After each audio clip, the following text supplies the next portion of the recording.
cas ministériel. L'objectif de cette interdiction est un objectif souhaitable, il est poursuivi depuis des années. C'est la diminution de la pollution atmosphérique. Pas parce qu'on brûle avec le bois dans le fond du jardin, mais quand on brûle des déchets verts, au sens littéral de verre, on renvoie dans l'atmosphère des quantités de dioxyde, de toxines. Mon ignorance technique est totale, mais je peux vous garantir que l'Agence régionale de la santé, comme c'est facile là, est-elle très au courant des perturbations que cela peut créer.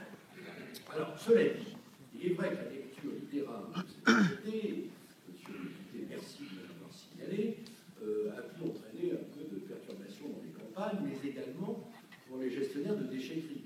Les gestionnaires de déchetterie ont des équipements qui ne sont pas capables d'accueillir la totalité des déchets verts, donc évidemment ça les oblige à modifier leur mode de fonctionnement. Et puis on pollue pour aller dans la déchetterie, j'ai bien compris, puisqu'on prend la nature rejette du CO2, et que finalement tout est dans tout.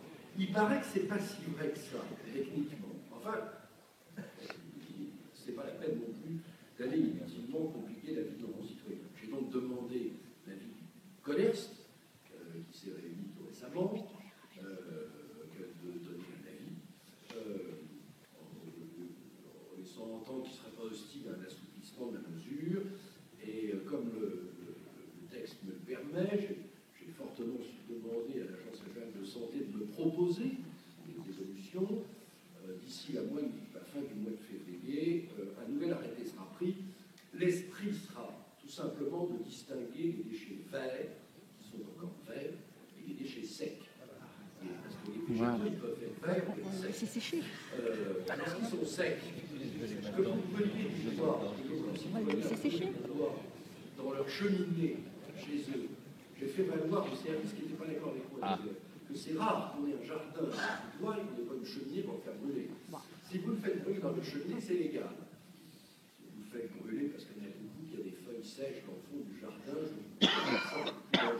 nous verrons que sous certaines conditions, à certaines périodes, lorsqu'il n'y a pas trop de vent et la fumée ne va pas arriver chez le voisin, c'est vraiment une disposition qui colle avec un arrêté que vous puissiez autoriser